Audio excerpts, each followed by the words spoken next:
Fala pessoal, seja bem-vindo a mais um vídeo. No vídeo de hoje vamos ver aí as últimas informações do Flamengo. Tudo que a mídia está falando dessa vitória sensacional do Mengão de 8-0 para cima do Vitória. Ficou interessado? Quer saber tudo que a mídia falou? Rizek e companhia falaram aí a respeito dessa vitória do Mengão. Então assiste esse vídeo até o final. Mas antes peço que vocês nos ajudem, tá bom? Hypando o nosso vídeo. Aí no lado dos comentários tem a parte de hypar o vídeo. Então nos ajude hypando o nosso vídeo para que esse vídeo chegue para mais flamenguistas, tá bom? E eles fiquem aí, né, sabendo de todas as informações do Mengão. Também peço que vocês encarecidamente comentem aqui embaixo a cidade e o estado de onde vocês estão falando, que é muito importante para nós sabermos de onde é a nossa audiência. E agora, sem mais enrolações, bora pro vídeo. O alto nível do futebol hoje exige isso. Se o cara não fizer isso e o que o Felipe fez com o Pedro é pro bem do Pedro, o Pedro não vai ser o jogador do nível que ele próprio imagina que ele possa ser. Perfeito. Então o cara tá ajudando o Pedro, entendeu? E acho que o Pedro tá respondendo bem. O Pedro não é jogador para correr demais, para correr atrás de lateral, para dar bote e tal, porque se ele fizer isso, a culpa é do Felipe, o time tá desorganizado. Meu centroavante não tem que fazer isso. A bola passa lá, o centroavante está fora da área. Mas os 2 gols iniciais do Flamengo são fruto de uma pressão. E pressão não é um ato individual. Não sou eu que estou a fim de pressionar e vou correr igual um maluco. Pressão é um aspecto coletivo. É um encaixe. Respondendo a sua pergunta, eu acho que hoje, pensando em seleção, eu gostei muito da lista do Ancelotti nessa posição, porque eu acho que hoje, tanto o Caio Jorge, hoje, quanto o João Pedro e o Matheus Cunha, que eu não sei se vai jogar de 9 ou vai jogar aberto. Foi convocado como atacante, né? Como atacante, mas foi o 9 da última partida com o Ancelotti. Os 3 estão na frente do Pedro, hoje, entre outras coisas, porque acho que eles entregam mais coisas do que o Pedro entrega. Sempre vi o Pedro como muito talentoso, qualquer pessoa que entende um pouquinho de futebol vai ver no Pedro muito talento. Mas sempre achei que para jogar nesse nível de Copa do Mundo, de seleção, de ligas europeias, faltava algo ao Pedro, assim, de combate, de entrega física. Perfeito. Então se o Felipe conseguir acrescentar isso ao jogo do Pedro... ele vai ser um jogador muito mais completo, cara. Então, a pergunta que você fez, se é bom ou ruim, eu acho que lá na frente, se o Pedro se tornar um jogador mais completo, vai ser bom para todo mundo. É porque eu vi muita gente, principalmente bom para o Flamengo. A gente fala muito do Flamengo com bola, mas o Flamengo me chama muita atenção sem bola, porque o Flamengo perde a bola, o Flamengo me lembra um pouco... Gente, não vamos comparar aqui não, mas me lembrava um pouco do Flamengo do Jesus quando perdia a bola. Era 3 passes... o Flamengo já estava com a bola de novo, dentro do campo do adversário. Eu gosto desse jogo hoje. Eu sou da qualidade, gosto do jogo da qualidade, gosto do jogo intuitivo, mas me chama a atenção quando as equipes não conseguem jogar, principalmente contra o Flamengo. Porque é 3, 4 passes, tem 3, 4 caras marcando em cima. E isso é trabalho do treinador. Não tem uma justificativa diferente. Ô Paulo, é trabalho do treinador e quando o jogador tem qualidade... e ele entende que ele pode evoluir nesse aspecto, ele vira um jogador melhor. Isso. Então, por isso que eu paro do princípio da qualidade sempre. Qualidade de jogo, domínio, toque, inteligência, armação de jogada, é o que eu gosto de assistir, é essa característica. Drible, o menino Samuel Lino, quando pega a bola e vai para dentro dos caras e tal. Mas quando esse perfil de jogador que tem qualidade, seja ele organizador, seja ele um Saul, seja ele o Jorginho, seja o Caio Jorge, que está fazendo muito gol, entende que coletivamente ele pode contribuir, e isso tem que partir dele, do individual, não é só o treinador cobrar, o treinador orientar, é o cara entender que eu posso fazer aquilo ali, eu posso evoluir nesse aspecto, porque aí vai melhorar a minha condição técnica, vai melhorar o jogo, o meu jogo, o jogo do time, consequentemente. Então acho que todo jogador tem, por mais que ele... A gente não vai ver o Arrascaeta roubando o mesmo número de bolas do que o Jorginho, talvez. Dando carrinho lá atrás. Talvez ele não vá, o Pedro não vá acompanhar o lateral como o Lino tem que acompanhar, porque é um jogador de lado. Talvez, taticamente, não faça o mesmo papel que às vezes o Plata faz, que o Plata muitas vezes não aparece tanto que nem ontem no jogo, mas taticamente ele vem, recompõe, ele vai ao espaço, ele rouba a bola e tal. Tá tudo bem, cada um na sua. Mas o cara entender isso com qualidade técnica, ele passa a ser um jogador melhor. Isso é claro, principalmente no futebol de hoje. Agora, é tentador comparar com 2019, e vou trazer um número aqui nesse fact da campanha do Flamengo, porque todos os números da campanha do Flamengo esse ano impressionam, né? E ele já somou 1 ponto a mais do que o time de 19. Aquele time de 19, para mim, ainda joga mais. Para mim. Agora, esse time tem, no meu pensamento, mais possibilidade de chegar ao final do Campeonato Carioca igualando ou passando aquele O time. brasileiro, você disse? Do brasileiro aqui agora. Aquele time, Porque esse time ele aí, tinha ele 11 tem jogadores muito bem encaixados. Muito, exatamente, é isso que eu ia falar. Esse eu acho que tem muito mais Tem elenco. muito mais. Muito mais elenco. Tem. Se você pensar a final do Mundial daquele ano, Flamengo e Liverpool, que foi um jogaço, o Flamengo não tinha perna porque faltou elenco naquele jogo. Esse ano, o Flamengo tem mais elenco, não sei se o time vai ser melhor que o de 19, mas em termos de elenco, existe. Eu acho que é tranquilo afirmar que o Flamengo tem mais opções do que tinha em 19. Eu acho que elenco.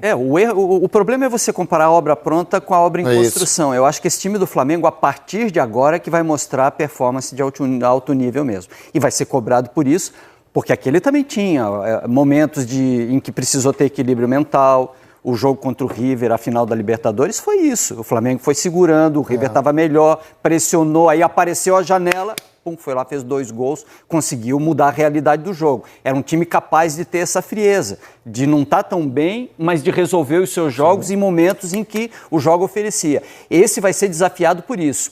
O campeonato ontem é como se o retorno tivesse começado ontem depois do jogo do Palmeiras, né? Porque o Palmeiras bateu 19 jogos junto com o Flamengo quando terminou o jogo, 19-19, e o Flamengo entra para fazer o 20º. O Flamengo abre os 4 pontos por conta disso, mas o turno, ou a primeira etapa de 19 jogos, termina com o Flamengo 1 ponto à frente, na diferença do quê? Do confronto direto. O Flamengo venceu o Palmeiras por 2-0 no Allianz Parque. Então, o jogo do retorno vai ser no Maracanã. Então, a tendência é de que a gente tenha, nesse confronto direto, realmente, a decisão do campeonato. Porque os dois chegaram aí. E quem também falou aí a respeito dessa vitória grandiosa do time do Mengão foi o pessoal do Sport Center, da ESPN. Vamos dar uma olhadinha aí em tudo que eles falaram a respeito dessa vitória do time do Flamengo. A goleada é histórica e agora nós vamos mostrar como foi sob os olhares do nosso poeta, o poeta da nação, Pedro Henrique Torre. Um colosso, uma força pintada de vermelho e preto capaz de vencer e convencer. Furiosa por gols, muitos gols, 8 para ser preciso. De todos os jeitos, para todos os gostos, arte em forma de futebol. O irresistível líder Flamengo atropelou o Vitória no Maracanã sem tomar conhecimento. Num jogo que já abraça a eternidade como morada definitiva. Espetacular! Espantoso, assombroso, há vários adjetivos para classificar o que fez o Flamengo aqui no Maracanã na noite desta segunda-feira, mas o mais correto seria histórico. 8-0, a maior goleada de todos os tempos em pontos corridos, e esse time promete que há espaço para ainda mais. Não é fácil de conseguir, de alcançar isso, de que os jogadores deixem o ego de lado, mas é o único caminho, na minha opinião, para que esse grupo possa fazer história. Dia a dia é especial e temos que continuar com essa mesma humildade, com os pés no chão, para a gente poder chegar onde a gente quer. Parecia, no entanto, fácil. Pressão absurda no início do jogo no pulsar do Maracanã, com mais de 60 mil pessoas. Samuel Lino fez as honras, seu primeiro gol de rubro-negro. Pedro ampliou 1 minuto e meio depois. 3 minutos, 2 bolas na rede. Rápido. De um time que parecia ser capaz de controlar o tempo. O terceiro gol, uma pintura coletiva, pareceu em câmera lenta.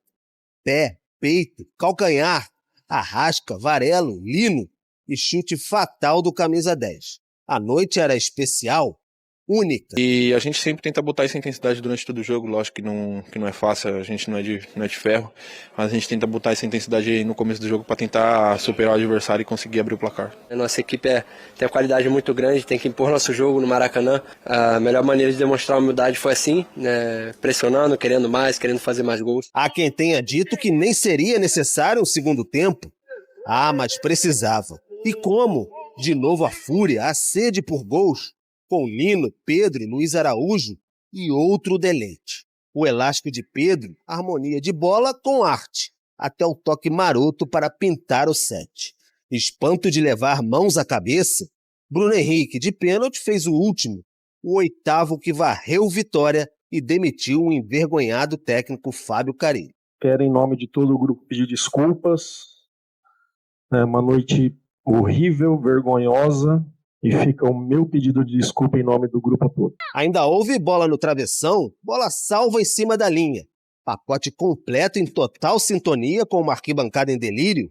Na Noite dos Sonhos, o Flamengo mostrou por que é líder do Brasileiro, alimentou e realizou desejos. Colossal. A arte em forma de futebol e em forma de reportagem. Sim, com o Pedro Henrique Torre e também com o Cícero Melo, que está de volta aqui no Sport Center ao vivo, trazendo essas informações. Como é que estão os rubro-negros por aí, hein, Cícero? Porque, olha, a empolgação é enorme e tem muito motivo para isso, hein, Cícero? É verdade, uma goleada, um massacre como esse de 8-0 deixa o torcedor eufórico. O Flamengo já era favorito para conquistar o título de campeão brasileiro. Com uma goleada dessa, está assustando aí todos os adversários. Você sabe, né, ô Bruno, que o torcedor é muito criativo, né? Eu estou acompanhando aqui alguns amigos e as redes sociais e achei muito legal uma sacada que os torcedores estão tendo aqui. Eles estão dizendo, esses 60 mil torcedores que compareceram ao Maracanã, que eles não compraram ingresso e sim pagaram um couvert artístico para ver esse show que o Flamengo deu. Achei muito interessante, o torcedor é realmente gozador, criativo e se aplica bem mesmo. O Flamengo hoje está dando show, né? O Flamengo não está só ganhando, jogando bem, está dando show de bola. Foi uma apresentação memorável realmente, num dia também muito ruim para o adversário. E o Flamengo igualou então a maior goleada na história do Flamengo em campeonatos brasileiros. Já tinha ganho de um 8-0. Foi contra o Fortaleza, mas há muito tempo atrás, aquele histórico time do Flamengo, com Zico e companhia, em 1981. E foi a maior goleada do Flamengo na era dos pontos corridos. Maior goleada, na verdade, na era dos pontos corridos em todos os times. E essa é a terceira maior goleada da história do Campeonato Brasileiro, contando até sem os pontos corridos. A primeira, Corinthians 10-1 no Tiradentes do Piauí em 1983. E a segunda, o grande rival do Flamengo, Vasco, 9-0 contra Tunaluz de Belém do Pará em 1984. O Pedro fez o seu 6º hat-trick, chegou a 102 gols no novo Maracanã e agora é o 8º maior artilheiro da história do estádio. O Zico é o líder com 334 gols. Alexandro preocupa, saiu sentindo dores na panturrilha, tem convocação aí da seleção, já foi convocado. E o Flamengo, 46 pontos ganhos, 76% de aproveitamento, 44 gols marcados. Realmente o Flamengo está destoando, tá acima da média de um time que vai ser campeão brasileiro, que tem tudo para ser campeão brasileiro, vai brigar por esse título. Uma última informação. Próximo jogo do Flamengo, que o adversário já deve estar preocupado, é o Grêmio. Domingo no Maracanã, 4 horas da tarde. Será que vai ter couvert artístico de novo, Bruno? É um show da Broadway, viu, Cícero? Um Hamilton. Já assistiu o Hamilton, Mário? Não assisti. Ah, já assisti, claro que já. É, então. Sim, eu não assisti ainda, mas falam que é muito bom. Eu já assisti, é muito bom. Você assistiu? Assisti. Então eu confio aí na sua... E aí, pessoal, rapidinho aqui. De quanto será o placar de Flamengo e Grêmio? Vocês acham que o Flamengo também vai desempenhar uma grande partida, assim como foi contra o time do Vitória? Lembrando que o jogo contra o Grêmio também é no Maracanã. Mas e aí, qual será o placar dessa partida entre Flamengo e Grêmio? Deixa aqui nos comentários, hein? Sua qualidade como espectador, exatamente, na sua crítica. Bom, a gente assistiu o Flamengo ontem e foi impressionante. 72% de posse, a gente já viu.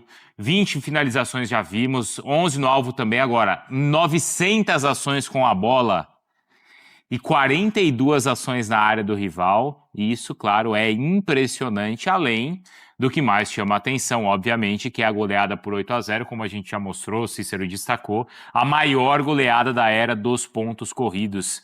É curioso, né, Gelson, porque a nossa primeira reação e as duas primeiras perguntas para o Felipe Luiz foram assim, e o linha de passe foi aberto assim, e você falou isso também no começo, e eu falaria também. Nossa, vamos falar o que disso, né?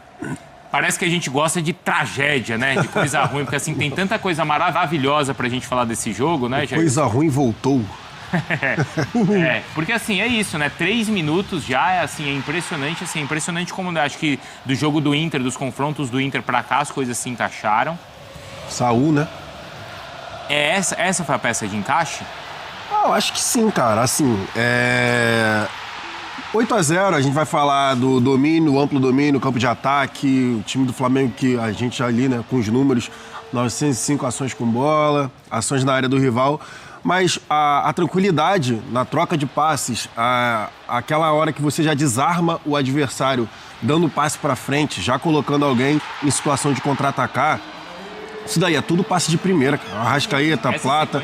Essa sequência aí é brincadeira. Que aí chega no Varela que o Samuel Lino poderia atrapalhar, quer dizer, o Plata poderia atrapalhar, ele abaixa, que o Samuel Lino deve ter falado alguma coisa e dá a chance de você ajeitar para o companheiro melhor posicionado. Então, assim, acho que a peça de equilíbrio que faltava era o Saúl justamente como segundo volante, junto com o Jorginho.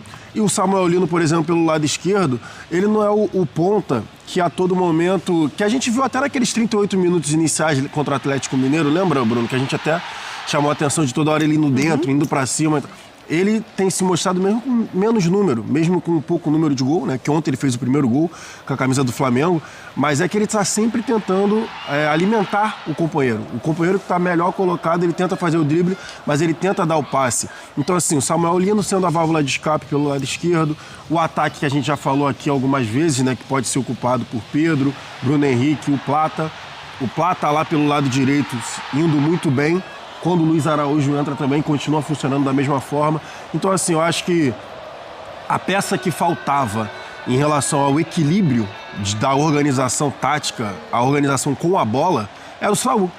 Era o Saúl, esse segundo volante, que estava faltando para ter ali a companhia do Jorginho, né? Para, assim, todo mundo tá jogando em sua posição. Por exemplo, o Arrascaeta não tem que baixar para organizar, o Luiz Araújo não tem que baixar para organizar. Então, tipo assim, óbvio, a gente enaltece o Lino, enaltece o Pedro com esse gol aí que é brincadeira, chovendo molhado falar, enaltece o Arrascaeta também, que mais um jogo espetacular do Uruguai, mas o Saúl, para mim, foi a peça que realmente faltava para equilibrar esse time. E não tem para ele, e é normal quando tem aquele tipo de argumento, poxa, o cara chegou, o cara vem de fora, o cara precisa se adaptar. Tanto isso serve, claro, para o Lino, mas também para o Saúl, mais ainda por ser estrangeiro, e já tá jogando assim, Mari. Passa muito pelo Felipe Luiz, né? O conhecimento do Felipe Luiz com o futebol desses atletas. E esses atletas também conhecem o jeito Felipe Luiz, não necessariamente de trabalhar, mas de ver futebol. Né? E aí você pega jogadores de altíssimo nível, a assimilação e a execução é absurdo, né? Léo Pereira, Léo Ortiz, Pedro e Rossi, os únicos que estavam na derrota para o Cruzeiro, no Campeonato Brasileiro. Desse time que entrou titular, meio de campo diferente entre os volantes, Jorginho e Saúl. Cebolinha estava do lado esquerdo, é o Samuel Lino. Muita coisa mudou, né, na forma de jogar do Flamengo. Se a gente pensa na introdução desses jogadores, não necessariamente na visão do Felipe Luiz de jogar, mas do jogo do Flamengo mesmo. Como incorporou e se tornou, assim, visualmente até mais simples, né? Fácil, né, dos jogadores conseguirem implementar o que o Felipe Luiz perde. É muito curioso, né? O Campeonato Brasileiro é maravilhoso, porque o Flamengo tem só 2 derrotas na competição. Uma delas é para o Santos, que foi goleado pelo Vasco. Verdade. Que já não consegue mais vencer ninguém, praticamente, né? O Vasco. É tudo muito do que o Flamengo pode oferecer. Porque a gente vai falar de mercado, a gente vai falar do treinador, a gente vai falar de como essa diretoria e essa nova presidência, ela se cercou de pessoas mais profissionais, de pessoas com entendimento do mercado, das suas áreas. O Flamengo, de antigamente, ele também contratava bons jogadores. Mas quando o Felipe Luiz ontem ele fala de contratações pontuais, elas foram bem pontuais mesmo. Elas foram bem pontuais. Aí a gente tem que falar do Mickey, né? O Johnston. O rapaz lá do West Bromwich, que seria contratado e todo aquele barulho das redes sociais da torcida do Flamengo. E aí, enfim, o Boto, toda a comissão ali, eles desistem da contratação e aí eles vão atrás dos outros nomes mais pesados, né? Que aí que foi Saúl, Samuel Lino, o próprio Emerson Royal, o Carrascal, que aí abriram o cofre, né? Depois da resposta que a torcida deu, abriram um cofre e agora tá aí o time do Flamengo, que ontem mesmo, tá até falando com os amigos, o Alexandre se machuca, entra o Vinha. Exatamente. E ainda tem o Ayrton Lucas, sabe? Aí, aí na zaga a mesma coisa, ainda tem o Danilo, que não tá jogando. Se você for parar pra ver. O Emerson Royal, banco do Varela. Bom, nos pontos, De La Cruz. então, o Samuel Lino tá aí, mas você tem os outros pontos todos. De La Cruz ainda, cara. De La Cruz, é verdade. O Plata, num nível absurdo, colocando o Luiz Araújo no banco. O Plata. E o Luiz Araújo, a gente falava que talvez fosse até o jogador mais regular. Você não mexeria, exatamente. Sim. Pulgar vai voltar no banco, porque... Pulgar. Mentira. Ainda tem o Pulgar. E assim, como o Flamengo faz com alegria isso, né? E acho que isso... Sabe o que mais me impressionou ontem? Assim, a Mari destacou muito bem o Felipe Luiz. a forma que o Flamengo continuou jogando. Então, que era isso que a torcida cobrava muito. E aí, pessoal, o que é que vocês acham que mudou aí, né, na interna do Flamengo? O Flamengo, a gente viu um Flamengo muito bom no primeiro tempo e ruim no segundo, mas agora o Flamengo continua bom no primeiro e no segundo tempo. O que é que vocês acham que melhorou aí no time do Flamengo? Deixa aqui nos comentários, hein? Porque era um time que muitas vezes era arame liso, de ficar tocando a bola de um lado pro outro, de um lado pro outro, e não conseguia agredir o seu adversário. Ontem, com 3 minutos, já estava 2-0 pro Flamengo, e o Flamengo continuou marcando lá em cima, continuou marcando a saída de bola, e todo mundo com 2 toques na bola, não teve passinho virando a cara, não teve tentativa besta de caneta, lençol, de tentar humilhar o adversário. Todo mundo continuou jogando da forma que o Felipe Luiz tá falando, até na hora da transmissão, né? A repórter, agora eu não lembro quem foi, falando que o Felipe Luiz não tinha dado uma instrução no primeiro tempo, que ele continuou de braço cruzado e calado durante o jogo. É porque eu não lembro o nome da repórter, senão eu ia falar, obviamente, de destacar companheiro aí de profissão. Mas, enfim, pegou porque realmente o Felipe Luiz não tinha o que falar. O time continuou jogando da forma que ele queria, pressionando lá em cima, troca de passes, 2, 3 toques na bola, que nem a gente viu ali naquele golaço do Arrascaeta. Então, enfim, do jeito que o Felipe Luiz treinou, era o time jogando. Mas eu acho que esse ambiente acaba, claro, favorecendo, faz com que o jogador se divirta. Porque, assim, até comparando 2 que são concorrentes ao título com o Flamengo e que acho que conseguiram até, assim, primeiros tempos que foram bem impressionantes. O Cruzeiro contra o Santos. E o começo de jogo do Cruzeiro foi um absurdo. É que o Brasão, né, pegou tudo. Mas, assim, chega um momento que cansa. O Palmeiras contra Fisicamente cansa, Isso. né? Aí o time não consegue manter o ritmo. O Palmeiras, há 2 semanas contra o Universitário, também um adversário muito mais fraco, com 20 minutos, estava ali 3-0 também. Até inconscientemente, no segundo tempo, vou descansar. O Flamengo não descansa, o Flamengo se diverte. Então, mas aí depende também da bola entrar, né? Por exemplo, o Cruzeiro lá amassou e aí começa um nervosismo porque a bola não estava entrando. Exato. Ou quando o Cruzeiro fez em 2 minutos... No Palmeiras. Mas aí tudo bem, você tem um adversário... Exatamente, é outro nível. Mas o Flamengo aproveita tudo assim e vai embora. E também o nervosismo do adversário. Porque ontem o Vitória, ele tentava sair jogando, né? Continuou naquela tentativa de sair jogando por baixo, não estava dando certo. Na tentativa de sair pelo alto, o Renato Kaiser era mais baixo. Então a dupla de zaga levava melhor. No meio-campo, a mesma coisa que eu falei contra o Internacional. Você vai tentar pressionar esse meio-campo do Flamengo... E os caras dão 2, 3 toques na bola. Eu vou até reproduzir o que a gente estava falando aqui em off, né? Que eu estava vendo hoje de manhã os stories. Não, mas isso daí dá. Os stories do Felipe Melo. Ex-jogador, agora comentarista, né, do Grupo Globo, enfim, ele estava lá falando, quando você vai jogar contra o Flamengo, você não pode marcar baixo, você não pode marcar atrás da linha da bola. Tá, você vai marcar em cima? Já era. Você vai marcar o meio-campo? Você vai marcar bloco baixo? Assim, esse time hoje, do jeito que tá, eu fico me perguntando como o técnico adversário tenta fazer para tentar justamente minar as forças desse time do Flamengo. Ainda mais a condição do Vitória. Ainda mais na condição. Como visitante no Maracanã, você não vai... Então, Mari, porque assim, é claro que o Vitória ele é um dos times mais fracos do campeonato, mas assim, quando tem a chegada do Carille, a gente, né, o Carille ele começa a corrigir a defesa, e a gente tava falando, o Vitória, quando perde agora é 1-0, se ganha é 1-0, empata é 1-1, era tudo muito justo. Então, assim, você não tá pegando um técnico que foi inventar de peito aberto. Pelo contrário. Não, mas é que assim, eu fiquei até curiosa para ver o que aconteceu ali no intervalo para os 2 lados. Porque o Vitória, ele erra no início do jogo, tentando de fato sair, que é aquela bola esticada para o time tentar sair e empurrar o Flamengo para o seu campo de defesa. PSG. Exatamente. Para o seu campo de defesa, o Flamengo já retoma e já vai para cima. Os 2 gols acontecem muito rápido. O terceiro, ele vai sair só lá para os 34. Não é que foi de cara já um amasso, sabe? Que a goleada foi definida ali no primeiro tempo. Então, o Vitória, ele toma esses 2 gols e aí depois ele tenta dar uma ajustada. O Flamengo fica com a bola, é bem verdade. E aí vai sair só depois. O intervalo ali, ele foi determinante para os 2 lados.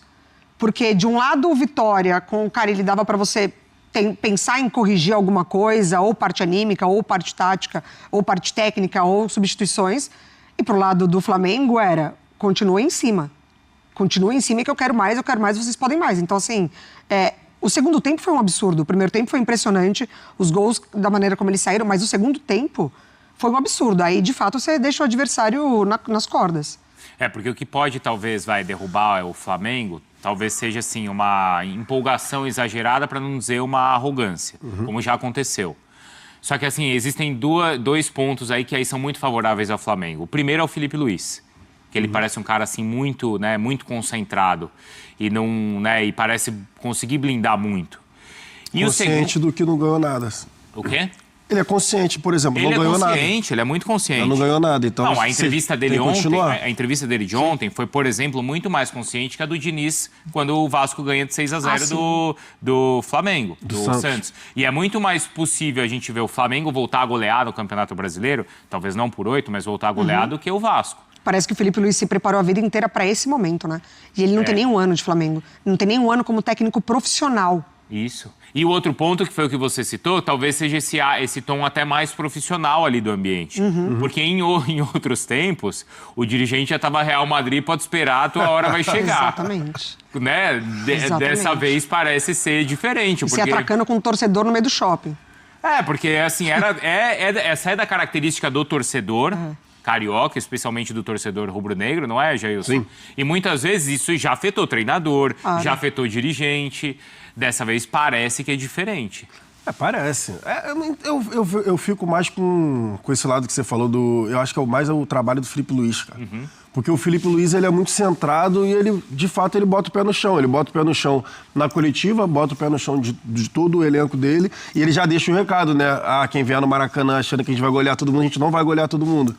Mesmo que o time tenha uma noite de... Tudo bem, o Flamengo não vai golear todo mundo, mas o Flamengo vai botar medo em muita gente, principalmente depois dessa vitória, tá? Depois de uma vitória como essa, o Flamengo vai botar medo em muita gente. E olha, os caras vão ter que estar de olho aberto, porque senão vai sim tomar goleada desse time do Flamengo. Os caras não cansam de fazer gol, os caras buscam gol mesmo, independente se está ganhando de 3, de 4, de 5, de 6, de 7-0, os caras continuam buscando gol. Os caras querem também a artilharia do campeonato em geral, né? Mas e aí, o que vocês acham? Deixa aqui nos comentários, hein? Gala, uma noite de amasso em cima do adversário, não é normal. A gente por não dentro pode... ele tava rindo, né? Claro, tava feliz da vida, mas ele, assim, não tem como normalizar. Tomara, né? Espero que ele aproveite também, né? Claro. Não tem como normalizar o que aconteceu. Não tem. Não é normal, assim, com 3 minutos de jogo já tá 2-0. A gente tá falando... continuar em cima do adversário. Não, 8 em qualquer competição. Exatamente. Não existe isso. E a gente tá falando de uma média de idade ontem de quase 30 anos da equipe do Flamengo. Então são jogadores maduros, né? Com experiência em outras competições, em outras equipes, outras realidades. De fato, não tem ali uma identidade de você vislumbrar, né? De você trabalhar ali, de fato... até numa soberba, né? Não, acho que é um time muito experiente. O Felipe, ele também foi muito tranquilo ao falar sobre o Pedro, depois de ter dado uma bronca enorme, uma das maiores, e que a gente até questionou como é que o time reagiria, né, depois daquela bronca pública, daquela exposição. E ontem ele voltou a falar sobre o jogador que fez 3 gols e 3 golaços. Vamos ver. E do Pedro, como eu falei na outra coletiva, é um jogador que... dentro da área, é o jogador mais frio que eu já conheci, que eu já joguei junto. Ele tem muita calma na frente do goleiro, ele olha muito bem, ele não... é onde ele se sente confortável, ele parece que ele está brincando dentro da área, né? Então, tentar aproximar o máximo possível ele dentro da área, entendia que era um jogo para ele. Hoje, pelo contexto, e... tá num momento incrível, né? Nos últimos 3 jogos, acho que ele fez 6 gols, se eu não me engano. Mas o respeito que eles têm um pelo outro, ele e o Bruno, que o Bruno jogou na Libertadores, e passar a bola pro Bruno fazer o gol de pênalti mostra realmente que a força do grupo não é só palavras, senão em atitudes. Então, essas coisas que deixam o treinador orgulhoso. Alguns números, então, olha só, que mostram o Pedro, tá? Gols, então, ontem 3, mais uma assistência. Foram 7 finalizações, dessas 4 no alvo, 3 grandes chances criadas, 16 ações na área. Olha a nota, daqui a pouco o Ricardinho Spinelli vem explicar pra gente o que significa essa nota de 9,97. Pô, tá parecendo pai e mãe, né? Por que não tirou 10? Tirou 9, Que isso? Da próxima vez ele melhora. Também ele só deu uma assistência, só foi o terceiro. Pedro, pô. Não fez mais do que sua obrigação. É isso. Vamos ver se melhora aí. Cabe uma tela de Pedro pós-bronca, né? Eu ia falar também, isso. Não é? Era exatamente Fica isso que eu ia falar. Essa não é a tela pós-bronca, mas é pós-mundial. Boa. 10 jogos, 7 como titular, 7 gols e 1 assistência. Impressionante. Como é que vocês iam avaliar? O que você ia avaliar, Jailson? Da bronca? Né? A questão da bronca do Filipe Luís no Pedro e uma mudança de estilo de jogo, pelo menos eu, né? Aí a minha opinião e o que eu vi nos jogos do Flamengo depois daquela situação com o Filipe Luís, além de toda a questão defensiva, né? Que isso a gente já falou aqui, dele, por exemplo, tá dando carrinho, de estar tentando recuperar a bola, de estar forçando o adversário, que era uma situação que o Filipe Luís, né, cobrava muito. O Pedro mudou, cara, em relação ao próprio estilo de jogo dele, e ele tá dificultando os marcadores. Porque, por exemplo, esse tipo de bola que o Pedro recebeu aí na entrada da área, o Pedro geralmente... Esse foi o gol mais feio dele ontem. Isso é bizarro, né? Esse foi o gol feio que ele fez. Isso é bizarro, mas assim, o Pedro mudou o estilo de jogo. Por que eu tô falando isso? Porque essa bola que ele recebeu ali na entrada da área, era a bola que ele não estaria ali. O Pedro geralmente era o cara que estaria de costas dentro da área, pesando, né, a última linha do adversário para fazer ali o pivô ou para receber de costas, né, para justamente tentar ali servir o companheiro ou tentar a finalização. Agora, esse daí é sacanagem, cara. Esse daí faltam palavras para definir, porque isso daí é brincadeira. Tinham 3 caras ali em torno dele, ele consegue dar um elástico, tira todo mundo e ainda dá um tapinha. Mas assim... dá pra concorrer ao prêmio do Puskás esse, não dá? Esse daí é sacanagem. Esse daí eu acho que é. Eu acho que sim. Mas enfim, o resumo é que o Pedro, ele tá se movimentando mais. Então ele tá saindo mais da área. O Filipe Luís, é até curioso, o Filipe Luís falou, né? Que eu quero que ele fique mais dentro da área e que ele consiga definir as partidas. Só que é justamente o contrário, na minha visão. O Pedro, até contra o Atlético Mineiro rolou isso, por conta da marcação individual do Galo. O Pedro saindo mais da área, ele tá tirando a referência de quem vai tentar marcar. Então, assim, ele tá saindo, ele tá fazendo a movimentação algumas vezes de descer um pouco para ajudar os companheiros com troca de passe, e aí ele tá tirando a referência. Ele tá recebendo essas bolas na entrada da área de frente. Em vez de receber de costas ou de lado, ele está recebendo de frente. Então, de frente, ele tem qualidade técnica para definir os lances, ou para dar um passe, ou para dar um drible, ou para fazer a finalização. Então, até nisso, no pós-bronca, para mim, ele mudou. Ele mudou o jeito dele de jogar e muito positivo, porque ele está conseguindo ter mais ações com bola de forma definitiva, né? Conseguindo definir as jogadas e não ficar de costas, que é mais difícil. Você fica melhor marcado quando você está de costas. De frente, ele está conseguindo ir muito, muito bem. E para mim é a mudança que rolou depois da bronca com o Filipe Luís. Eu acho que é claro que é um pouco facilitado pelo Vitória, né? Que é bem verdade, porque a gente vê o número de jogadores do Flamengo chegando perto da área do Vitória e podendo fazer essas trocas. Então eu entendo o Filipe Luís de querer o Pedro mais dentro da área, porque não vai ser todo jogo que você vai ter do seu lado o Samuel Lino te servindo dessa forma, Arrascaeta, enfim, todo mundo. Mas nessa situação é verdade, porque ele arrasta a marcação e quem tá entrando na área é o Arrascaeta, né? Para marcar os gols. Segue o líder embalado do Brasileirão 2025, hein? Mengão líder absoluto com um jogo a menos, abrindo 4 pontos de vantagem para o segundo colocado após aplicar uma baita goleada para cima do Vitória, hein? Com direito a 2 do Samuel Liso, né? O Samuel Lino ali fazendo 2 gols, abrindo o jogo já, no início do jogo já fez o seu primeiro gol, né? Com 2 minutos. O Pedro veio com 1 minuto seguinte, já fez o seu primeiro gol, já mostrando que também não queria ficar para trás. E no final, o Samuel Lino fez 2, Pedro fez 3, Arrascaeta fez 1, Luiz Araújo também, Bruno Henrique, né? Então, Pedro e companhia fizeram aí essa goleada para cima do Vitória, aonde só o Flamengo jogou, né? Praticamente, lógico, depois de uma goleada dessa, né? O Flamengo agora abriu 4 pontos de vantagem, lembrando que o Flamengo tem um jogo a menos, tá? O Mengão tem um jogo a menos, então já abriu 4 pontos de vantagem. O time do Flamengo aí, né, mostrando para que veio, mostrando que quer mesmo esse Campeonato Brasileiro, não respeitando o seu adversário da forma certa, que é aplicando a goleada, tá? Não tem esse negócio de estar menosprezando o adversário. O Flamengo também, o Filipe Luís falou que os caras, mesmo ganhando, não teve esse negócio de toque, olhando para o lado,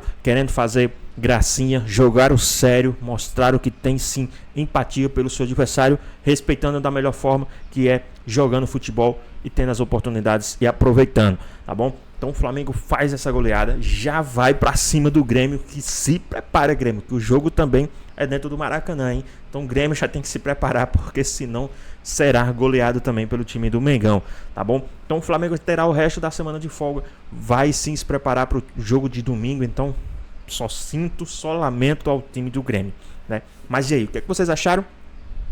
quem foi o destaque dessa partida. Lógico, muitos destaques, mas quem foi o principal destaque, tá? Fiquei muito surpreso e também muito feliz com os gols do Samuel Lino, né, que estava merecendo, já vinha jogando bem, mas ainda não tinha conseguido desencantar no time do Mengão, e ontem desencantou logo no início da partida com um gol aos 2 minutos e marcou também o segundo gol, fazendo ali 2 gols na partida, né? O Pedro também muito um destaque à parte, né? Você vê o golaço que o Pedro fez, um elástico ali e uma cavadinha. Então, esse time do Flamengo tá muito entrosado, né? O Saul, meu Deus, o Saul entrou muito bem, caiu como uma luva nesse time do Mengão, muito entrosado com a Arrascaeta, se deu muito bem. Então, eu acho que esse time do Flamengo só tem a melhorar. E olha que os caras como chegaram agora, hein? O time do Flamengo ainda tem muito o que melhorar nos próximos meses. Então, se o Flamengo já está assim embalado agora no início, imagine nos próximos meses com esse time do Mengão entrosado 100%. Então vai ser difícil de segurar esse time do Flamengo, hein? Mas e aí? O que é que vocês acham? Quem deveria ser o principal atacante do time do Mengão? Pedro ou Bruno Henrique? Será que o Pedro Gol tá voltando aí a seu prime novamente? O que é que vocês acham? Deixa aqui nos comentários, queremos saber a sua opinião. Espero que tenham gostado do vídeo, deixe seu like, comenta aqui embaixo, ative o sininho de notificações, se for novo aqui no canal. Já se inscreva para não perder os próximos vídeos. Tamo junto, é nóis e até a próxima. Fui!